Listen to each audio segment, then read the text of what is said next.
Hola, hola, ¿qué tal? ¿Cómo están? Espero se encuentren ustedes muy, pero muy bien. Pues bienvenidos a la clase. El tema que hoy nos convoca en nuestra asignatura Fe y Desarrollo Espiritual es el fundamento psíquico de la espiritualidad. Recordarán ustedes que en la clase pasada empezamos a analizar el bloque temático de la espiritualidad. Definimos lo que era la espiritualidad como el encauzamiento asertivo del eros hacia la consecución de una meta trascendente. Y empezamos a analizar el primer fundamento de la espiritualidad, que es un fundamento de cuño filosófico, es el fundamento antropológico de la espiritualidad, es decir, la forma en la que el ser humano se entiende a sí mismo y por lo tanto entiende al tú, al otro con el cual se relaciona. Dijimos también, bueno, solo anunciamos que el segundo fundamento de la espiritualidad es el fundamento psíquico. ¿Qué cosa es la psique? Bueno, la vamos a entender así de una manera pues muy sencilla, como el conjunto de elementos, el marco interpretativo, digámoslo así, con el cual el ser humano entiende el mundo que le rodea y también se entiende a sí mismo. Y como una serie de actitudes que descubre absolutamente necesarias para poder lograr su pleno desarrollo. Eso es el fundamento psíquico de la espiritualidad. Es decir, qué actitudes el hombre tiene que asumir, que desarrollar, y cuando digo hombre digo evidentemente el ser humano, para poder lograr su plenitud. Y presentaremos aquí en clase los 5 pasos de la autorrealización. Muy bien, entonces, demos un paso adelante. La autorrealización, es decir, la plenitud, eso entenderemos por autorrealización. Y me gustaría empezar haciendo una precisión. No quiero decir que el ser humano, desde una visión individualista, tenga en sí mismo todas las posibilidades para lograr su pleno desarrollo y que realmente la relación con el tú, con el otro, no le sea esencial. Todo lo contrario, el ser humano, hemos dicho, que es un ser en relación, es un ser en perspectiva. En la medida en que va aprendiendo a relacionarse en estos 4 ejes que ustedes analizaron, la relación con la trascendencia, la relación con los demás, la relación consigo mismo y la relación con el cosmos, en la medida en que va aprendiendo, profundizando en el arte del encuentro en estas 4 dimensiones o ejes relacionales, el hombre va siendo cada vez más hombre. El ser humano se va humanizando, va alcanzando, digamos que la estatura que le corresponde como un ser plenamente libre y desarrollado. Bueno, sin embargo, pues el hombre no puede simplemente buscar dentro de sí el desarrollo de esas potencialidades que él descubre y olvidarse de la importancia de las relaciones. Por eso, autorrealización no hace referencia a un esfuerzo meramente individualista. Vamos a entender aquí autorrealización como plenitud, como el esfuerzo, el empeño que el hombre hace efectivamente por desarrollar sus potencialidades que son inherentes a él, pero que se desarrollan en la relación con los demás, con la trascendencia, consigo mismo, con el cosmos, para alcanzar su plenitud, su armonía total. Muy bien. Hecha esta precisión, entonces entendemos autorrealización como un estado existencial de plenitud, de armonía y paz en toda circunstancia. Por lo tanto, no podemos entender la autorrealización o la plenitud del ser humano con el concepto griego de felicidad. La felicidad entendida por los griegos, por la filosofía clásica, consistiría en la ausencia total de sufrimiento y el logro de todos los bienes apetecibles. Entonces, mientras el ser humano, según los filósofos griegos, mientras el ser humano no sufre y por otro lado posee todos los bienes que le son apetecibles, entonces es feliz. Evidentemente, la felicidad en este sentido no puede existir. Todos experimentamos permanentemente el choque frontal con el muro de la creaturidad, de la finitud, de la imposibilidad, por un lado, de lograr todo lo que apetezco, y esto me causa sufrimiento. Es decir, yo nunca lograré tener todo lo que apetezco. Yo soy un ser que está siempre en búsqueda de un plus de realización. No tengo todo lo que apetezco, pero por otro lado, siempre estaré experimentando el sufrimiento natural, el dolor que causa no lograr precisamente todo lo que apetezco. Por lo tanto, la autorrealización no va en este sentido, no busca la felicidad en el sentido griego del término. Pero el hombre sí puede lograr un estado existencial, una percepción de sí mismo en total armonía y paz. Y esto en toda circunstancia. Es decir, no importa el contexto en el cual la persona se encuentre. Es posible lograr esta percepción, este estado existencial de total plenitud en la enfermedad, en la carencia, incluso en la persecución, en las situaciones más extremas. Aún allí el ser humano puede experimentarse plenamente realizado. Evidentemente que esto implica una serie de actitudes que enseguida veremos. Ese es el tema de nuestra clase de hoy. Muy bien. Entonces, la autorrealización debemos entenderla en primer lugar en clave de futuro. Hemos dicho que el ser humano es un ser en perspectiva, en clave de futuro. Es mucho más lo que proyecta que lo que ha logrado. Es mucho más un ser en devenir que un ser in situ. Es verdad que es importantísimo, y lo veremos enseguida, que el ser humano descubra el arte, la ciencia incluso, diría yo, de aprender a estar en el momento presente, porque allí es donde discurre la vida. Esto es cierto. Pero también es verdad que el ser humano requiere ontológicamente, esencialmente, proyectarse hacia el futuro. Entonces, la autorrealización, en primer lugar, debe entenderse en clave de futuro. Una meta por alcanzar.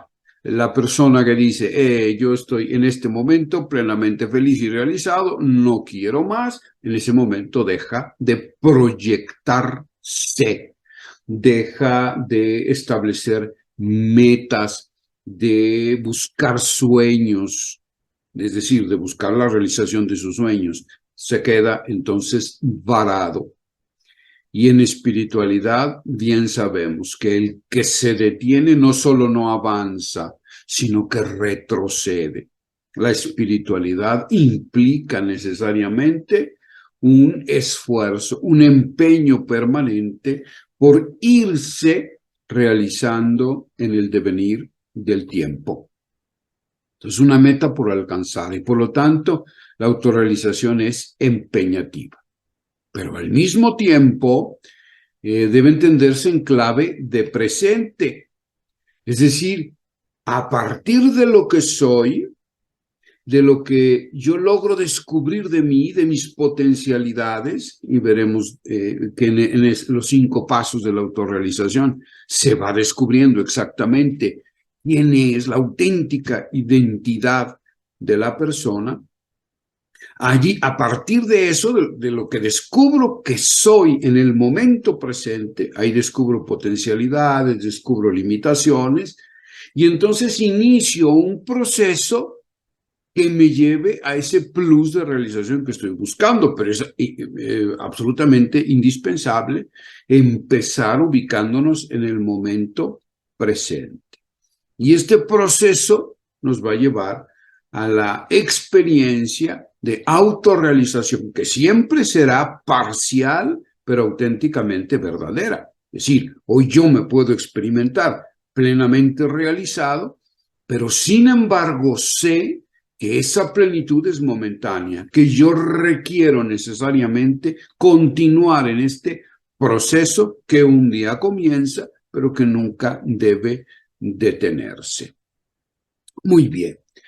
La vida entonces acontece en el momento presente. El presente es el único espacio de realización personal, ¿eh? El pasado y el futuro son ficciones de la mente, no son entes reales.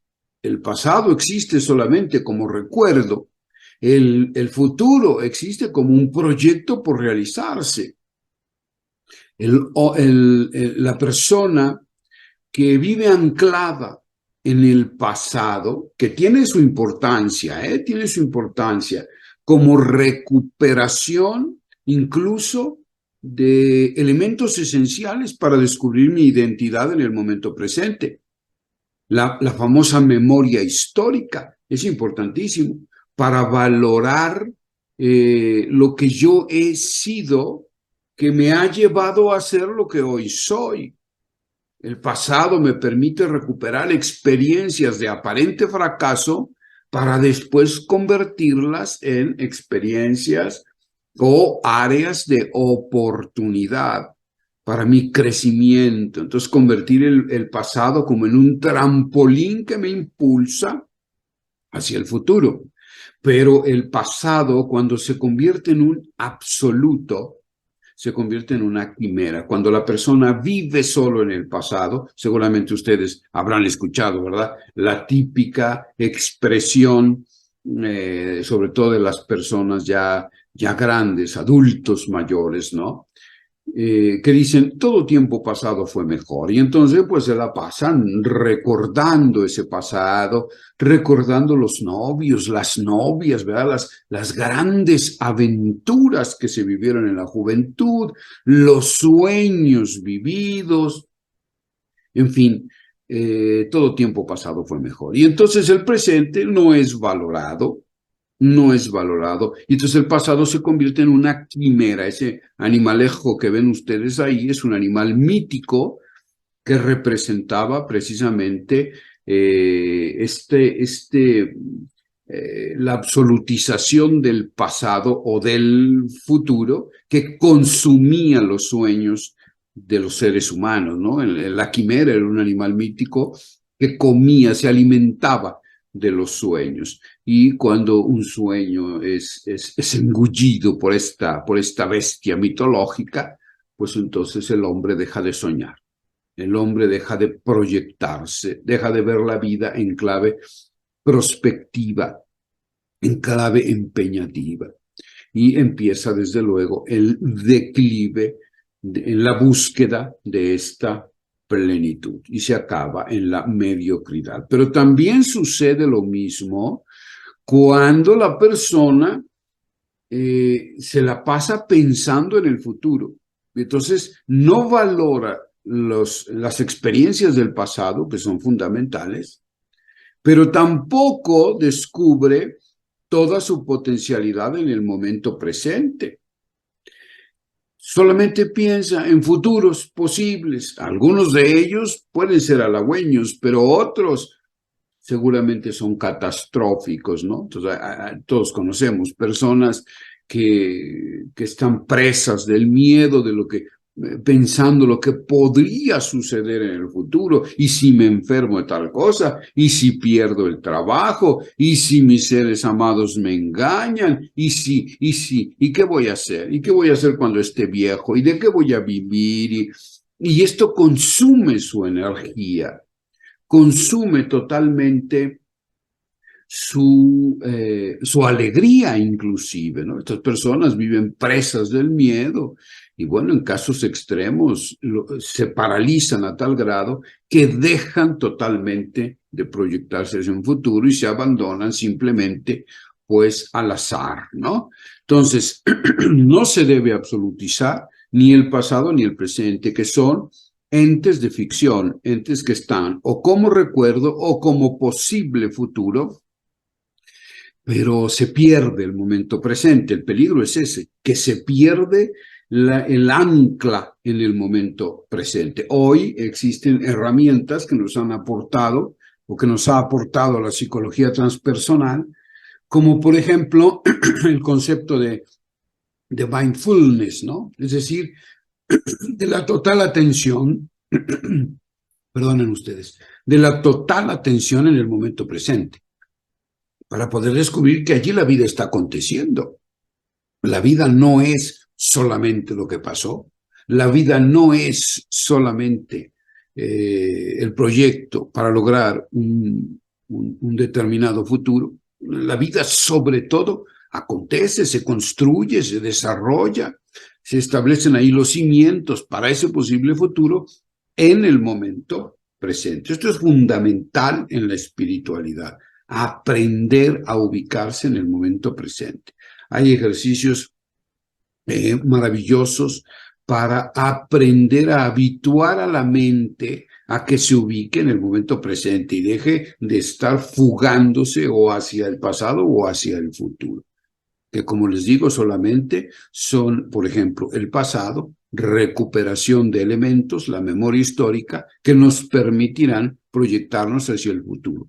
Y el futuro es solamente, digamos, una entelequia que nos ayuda a proyectarnos. Yo quiero lograr determinado sueño y para ello, para estar allí en el futuro, yo trabajo en el momento presente, ¿no? Entonces, esto es importantísimo en la espiritualidad y como les decía, hay ejercicios muy interesantes que nos ayudan en este empeño. Yo les estaré haciendo llegar algunos de ellos para que los practiquen ustedes ahí en la intimidad, en su casa, cuando consideren oportuno tener ahí este ejercicio para poder experimentarse bien ubicaditos en el momento presente. ¿Ok?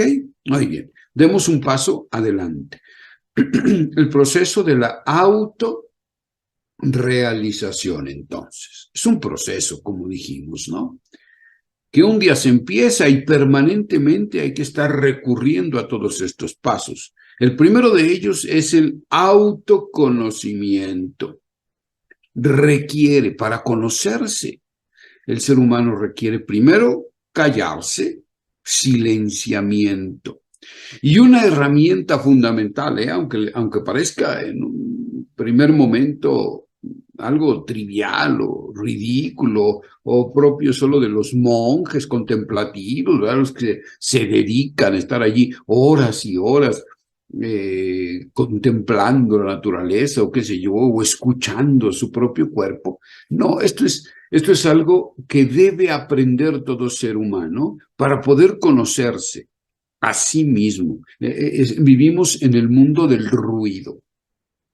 El ruido sobre todo el ruido mental, desde luego también estoy hablando del ruido exterior, pero sobre todo del ruido interior. Estamos siempre pensando, estamos siempre maquinando, ¿verdad? Cosas que hacer, tareas, preocupaciones. La mente está permanentemente, decía Santa Teresa de Ávila, una mística cristiana, que la imaginación era como la loca de la casa, ¿verdad? Que andaba de un lado para otro, corre, corre, corre, y sin detenerse un momento a reflexionar sobre el sentido de la vida, sobre la pregunta existencial de quién soy yo, quién soy yo, cómo puedo autocomprenderme. Bueno, para eso es absolutamente necesario silenciarse. Y una herramienta básica para lograr esto es aprender a escuchar al cuerpo. El cuerpo habla. Las sensaciones corporales nos revelan cosas de quienes somos. Hay que aprender a escuchar a nuestro cuerpo.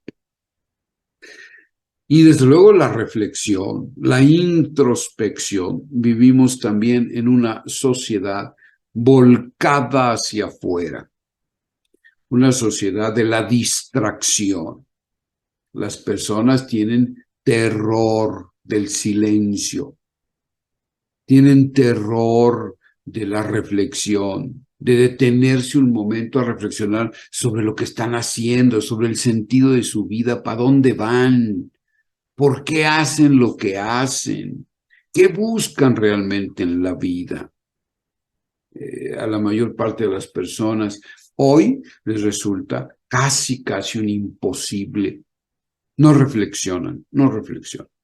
Las consecuencias saltan a la vista. Es una cultura light, una cultura que vive en la superficie, para la cual la vida transcurre pues a golpe de mata y las personas pues van tratando de dar respuesta a los estímulos que se les van presentando, pero así, ¿no? Como de manera inmediata, sin reflexión alguna. Estos tres elementos son indispensables en el autoconocimiento, porque la prisa, el vivir en la superficie, es un obstáculo absoluto para el autoconocimiento. No podemos iniciar el proceso de desarrollo humano si no aprendemos a conocernos. Y no crean ustedes que se puede responder esto de manera inmediata. ¿Quién soy? Soy Jorge Arévalo Nájera, ¿verdad? Y ya está. No, eso es solo una etiqueta. El nombre en nuestra sociedad es solo una etiqueta. Cuando aprendamos a decir nuestro nombre desde la experiencia del profundo conocimiento de lo que somos, entonces el nombre adquiere un sentido. Entonces sí, el nombre expresará identidad, pero no antes. Normalmente el nombre es una etiqueta que utilizamos. El ego es todo lo contrario al autoconocimiento. ¿Qué cosa es el ego? A mí me gusta definirlo como la versión apócrifa o falsa del yo. Es una imagen falsa, construida con etiquetas o estereotipos, con creencias o ideologías asumidas, con roles impuestos por la sociedad, la cultura, la familia. Cuando nosotros le preguntamos a alguien, ¿quién eres? Inmediatamente lo primero que nos da es su nombre, pero como les decía, el nombre en cuanto a etiqueta, lo que nos distingue unos de otros así superficialmente, ¿verdad? Pero después empieza a enumerar esa persona sus roles, por ejemplo, ¿no? Los roles jugados en la sociedad. Soy padre de familia, soy profesor en la universidad, trabajo en la Arquidiócesis de México, ¿no? La persona empieza a hacer un elenco de todas las etiquetas y roles que le han sido impuestos y que juega en esta sociedad. Pero nada de eso define lo que yo soy realmente. A eso le llamamos ego. Y entonces, El ego es accesorio, es decir, no es indispensable, no es esencial. Yo puedo deconstruir, y de hecho es muy importante aprender a deconstruir ese ego. Es decir, a deconstruir las etiquetas, los roles, los estereotipos, a poner en tela de juicio todas las creencias o ideologías que hemos asumido a lo largo del tiempo y que forman parte de nuestro marco interpretativo de la realidad. La manera en la que yo juego los roles de padre, de esposo, de hijo, de madre, de amigo, de amiga, ¿no? Es importantísimo aprender a ir deconstruyendo esto en función del autoconocimiento, del auténtico conocimiento de lo que yo soy. De otra manera, el ser humano no puede alcanzar este estado existencial de plenitud. Si vives solamente en el ego, en la dimensión del ego, viviendo y los roles que le han sido impuestos, las etiquetas, creyendo que allí acaba todo, que ahí está su auténtica identidad, el hombre no puede ni iniciar, ni mucho menos culminar este proceso de autorrealización. Lo que importa es el yo verdadero, el ser esencial, es un conocimiento intuitivo, no discursivo, conceptual. La experiencia de quién soy yo realmente brota de la serena desidentificación con el ego. Hay ejercicios muy interesantes, son fuertes y a muchas personas les causan miedo, por eso se detienen aquí. La mayor parte de los seres humanos no quieren dar el siguiente paso del autoconocimiento. Bueno, ni siquiera quieren conocerse a profundidad, les da miedo. Y estos ejercicios son muy, digamos, destraban el apego al ego, que eso es lo importante, ¿no? Y se llaman así ejercicios de desidentificación. Son ejercicios en los que a través del silenciamiento, de la escucha del cuerpo, de la reflexión, la persona de pronto descubre un yo que observa, un yo que se distancia de todos esos roles, de todas esas etiquetas, de lo que pensaba que él era, que son definiciones, roles, etiquetas, y de repente descubre que hay un yo que observa todas esas etiquetas, observa al ego. Y esto causa, en los que lo hacen por primera vez, causa una sensación de asombro, incluso de temor, ¿no? Porque entonces yo descubro que soy capaz de desapegarme de toda esa imagen falsa que yo tenía de mí mismo. Y descubro que yo puedo ser madre de otra manera, que puedo ser padre de otra manera, que puedo ser varón de otra manera, más libre, más auténtica, más tolerante, más inclusiva. Que esos roles y etiquetas vienen de la cultura. Ya veré yo si quiero seguir viviendo de algún modo esos roles o no. Pero lo primero es conocerme a mí mismo. Y esto empieza a generar un proceso de auténtica libertad. También les voy a mandar un audio con un ejercicio de desidentificación. Y se descubre, lo primero que se descubre es al yo como misterio. Algo que no puedo definir con conceptos. Yo soy mucho más que todos los roles y etiquetas que juego, por muy libremente que los asuma. Yo sé que no me identifico con ello. Un ejemplo, una persona, y de la vida real este ejemplo, una persona estaba atorada en el dolor que le causaba el resentimiento que tenía por una persona que había abusado de ella. Y estaba ahí atorada esta persona. no se movía de allí. Y el rencor la consumía y la consumía. De tal modo que ella pensaba que ella era ese dolor. Se identificaba con ese dolor.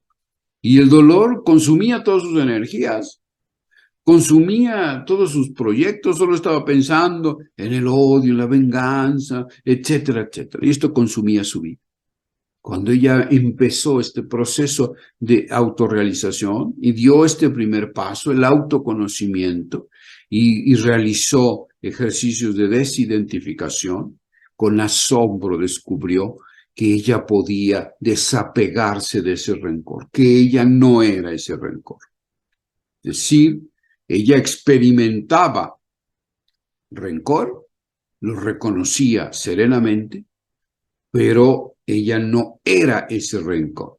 Y esto es el primer paso para poder superar tantos problemas en la vida, en este caso el rencor, el odio, y empezar un proceso de perdón, que no tiene que ver con dejar que los demás se salgan con la suya cuando cometen sus felonías, ¿verdad?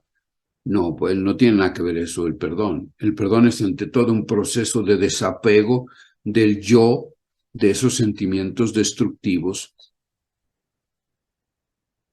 el yo como misterio, un yo que no se puede definir, que está más allá de todo concepto. Esto empieza a generar una sensación, una experiencia de libertad increíble en la persona. Y desarrolla una virtud fundamental en la espiritualidad, que es la humildad. La humildad, que no tiene nada que ver con esa falsa postura, ¿verdad? De, ay, yo no valgo nada, ay, yo soy más pequeño que todos los demás. Ah, no, eso no es humildad. Eso es un ego disfrazado. No, la humildad es la conciencia de mis verdaderas capacidades y límites. Humildad viene de humus, de tierra.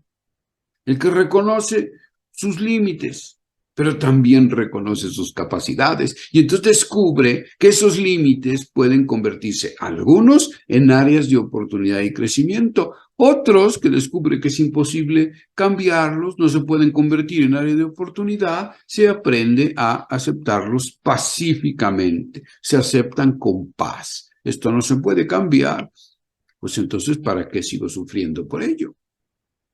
Pero el autoconocimiento permite asertivamente descubrir la diferencia entre un límite insalvable y un área de oportunidad. Pero al mismo tiempo también la persona empieza a conocer todas sus capacidades, que son infinitas.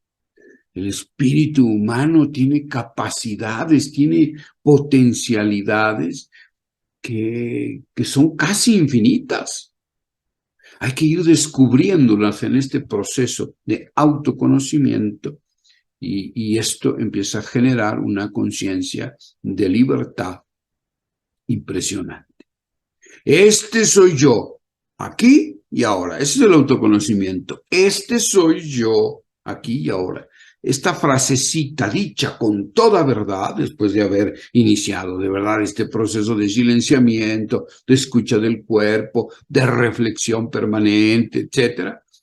Esta frasecita dicha desde lo más profundo del conocimiento de lo que somos, se convierte en el trampolín que desata todas las potencialidades humanas. Este soy yo, aquí y ahora. Segundo paso, la autoaceptación. Para aprender a quererse, primero hay que aceptar lo que somos, ¿eh? ¿Cómo me puedo amar si no acepto con paz, con serenidad, con tranquilidad lo que yo soy? Cuando el sujeto se conoce a sí mismo, entonces es posible dar el segundo paso en este proceso de autorrealización. La aceptación serena y pacífica de lo que se es. Primero te conoces, este soy yo, aquí y ahora, y hacia allá quiero caminar. Eso soy yo. Y lo acepto serena y pacíficamente. Nada de de autojuicios, digamos, ¿no? Severísimos, condenatorios. No, pues esto soy yo. ¿Hay áreas que tengo que cambiar? Sí, claro. Soy un ser perfectible siempre, ¿no? Sí, sí, sí, hay cosas que tengo que cambiar. ¿Hay cosas que he hecho mal? Sí, hay cosas que he hecho mal. Es natural, no pasa nada. Pero tengo un montón de cosas hermosas, bellísimas. Y entonces tengo que aprender a desarrollarlas cada vez más. Descubro un chorro de potencialidades, ahí están dormiditas, tengo que despertarlas. Entonces, una vez que acepto serena y pacíficamente lo que soy en el momento presente, entonces experimento reconciliación conmigo mismo y con la diversidad de los otros. Me acepto tal cual soy. Y por lo tanto, acepto tal cual son a los demás. Si ustedes se dan cuenta, el proceso de la autorrealización nos libera del prejuicio, nos libera de la exclusión, nos vuelve personas más tolerantes. Al conocernos nosotros mismos y empezar a aceptarnos a nosotros mismos, entonces podemos empezar el proceso de conocimiento del otro y de aceptación del otro en toda su diversidad, toda exclusión, toda intolerancia se termina cuando la persona realmente vive a profundidad este proceso de autorrealización. Es decir, la solución a la intolerancia y a la exclusión, a toda clase de odio, pues no está en buscar por medios violentos los cambios en las leyes y obligar a los otros a que piensen o hablen desde un supuesto lenguaje y pensamiento inclusivo. No está allí la solución, el origen de la solución. El origen está, la solución final está en iniciar un proceso de autoconocimiento, de autoaceptación, un proyecto de autorrealización. No hay persona que inicie este proceso y que no se convierta en una persona más tolerante, más amable, más inclusiva, que no juzga, que reconoce en la diversidad la riqueza y no se siente amenazado por ella. Esto que yo les estoy hablando, este proceso, pues no es algo que se haya inventado y de repente un psicólogo que se no lo organiza en la noche y de repente se le ocurrió todo esto. No, esto es fruto de la observación, de lo que han vivido personajes que consideramos autorrealizados en la historia de la humanidad. Tu reconciliación consigo mismo y con la diversidad en los otros es el fruto de la autoaceptación. La sabiduría para reconocer lo que es posible y necesario cambiar para avanzar en el proceso de búsqueda de la trascendencia, pero también aceptar serenamente lo que es imposible cambiar. Hay personas que se la pasan luchando toda su vida queriendo cambiar cosas que nunca van a poder cambiar. Por ejemplo, el carácter, los rasgos esenciales del carácter. Yo, por ejemplo, yo soy melancólico. Ese es un rasgo esencial de mi carácter. Soy melancólico. ¿Querer cambiar eso es imposible? Yo puedo aprender a que esa melancolía no se traduzca en una visión negativa, en una tristeza, en estar siempre pensando, ay, el pasado era mejor, las cosas bonitas que viví. Eso sí puedo cambiarlo, eso sí puedo hacerlo. Pero el carácter melancólico no se puede cambiar. Y así hay personas que se pasan la vida queriendo cambiar lo que es imposible cambiar y eso únicamente causa frustración. Hay que aceptarlo serenamente. Mientras no haga daño a los demás, ni a mí mismo, lo acepto. Así soy. pero hay otras cosas que puedo cambiar. Y entonces en ellas me empeño, en ellas me enfoco para ser una mejor persona, para ser una persona plenamente realizada, feliz, gozosa, ¿no? Y el fruto de la autoaceptación, el fruto final, es la paz.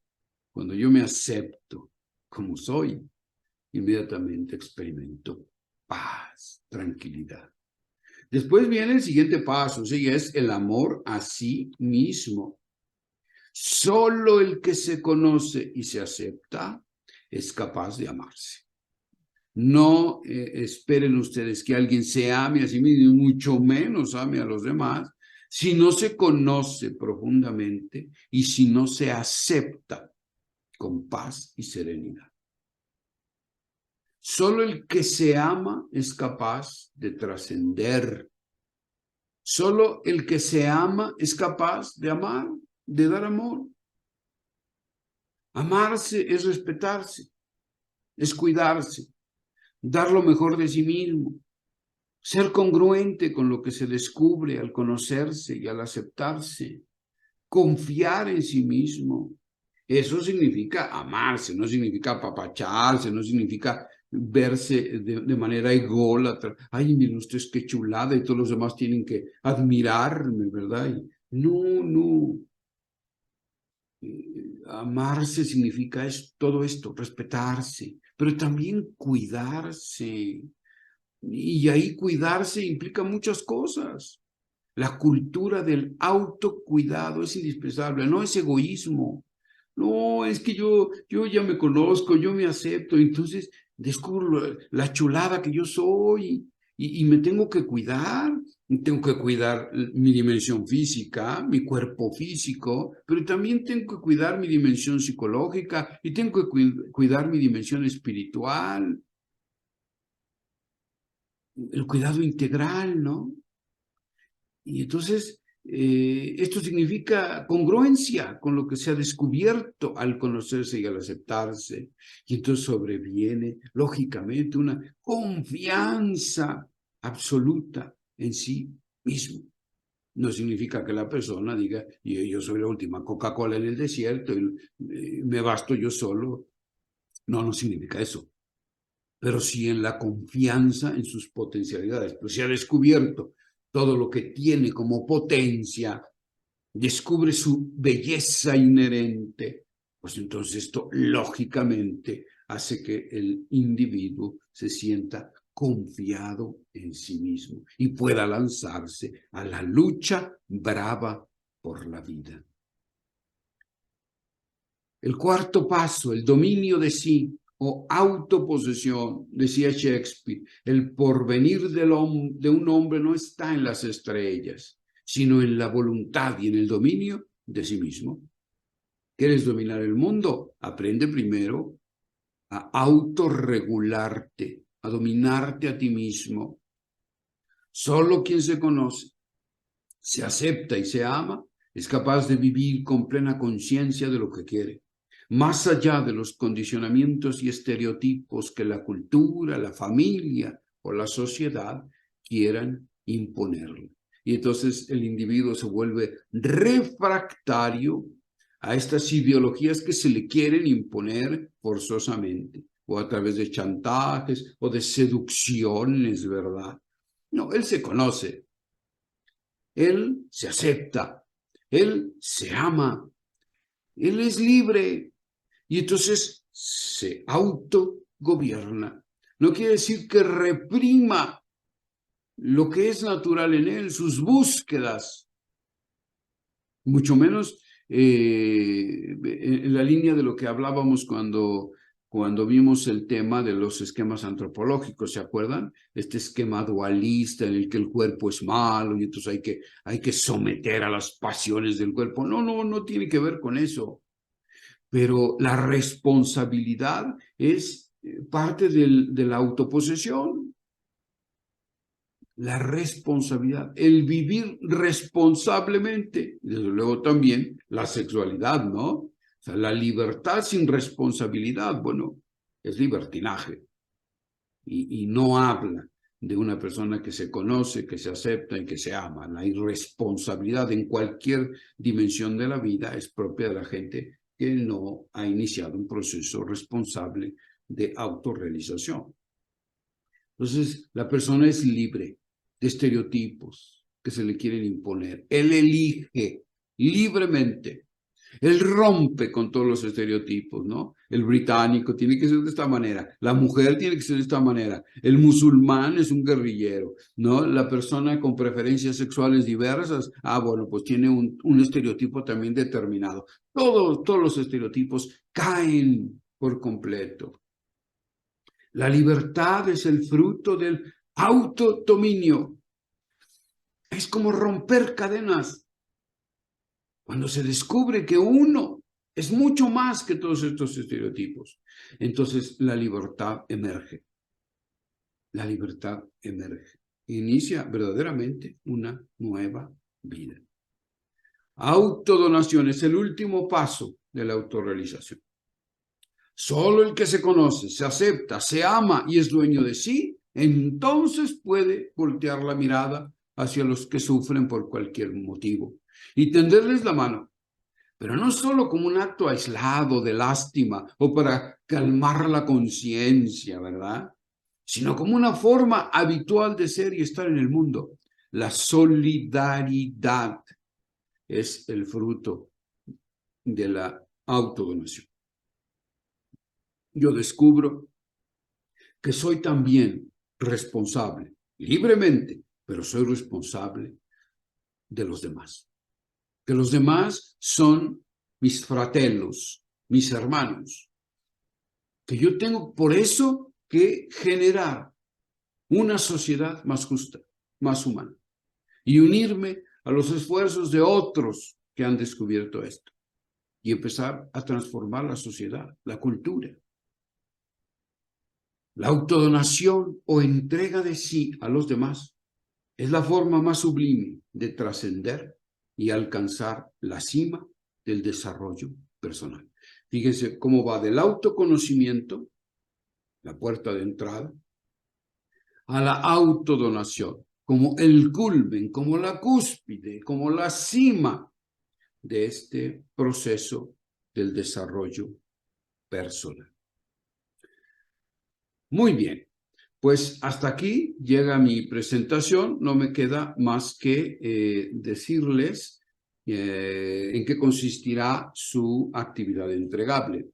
La actividad entregable consiste en elaborar un escrito reflexivo de no más de una cuartilla en la que ustedes, a partir del análisis que hagan de su propio contexto, de su persona, ¿cómo están viviendo ahí en ese escrito reflexivo? Me describen, por favor, cómo se sienten, cómo están viviendo este proceso de autorrealización. Todos, en alguna medida, estamos buscando nuestro pleno desarrollo. A lo mejor no lo habíamos visto de una manera tan sistemática, pero todos de algún modo experimentamos esta búsqueda de conocer, de responder a la pregunta de quién soy. Todos de algún modo buscamos aceptarnos cada vez más, amarnos, en fin, todos los pasos de este proceso, de alguna u otra manera, los hemos experimentado, los estamos viviendo. Seguramente nos falta mucho por caminar en cualquiera de estos pasos. Entonces se trata de reflexionar un poco y que ustedes me describan cómo lo están viviendo y qué piensan ustedes que podrían hacer para desarrollar más cada uno de los pasos de este fascinante proceso de la autorrealización. Todo eso en una cuartillita. Me lo suben en PDF, por favor, al espacio correspondiente en Teams. Muy bien, cuídense muchísimo y nos estamos viendo en una próxima ocasión. Bye, bye.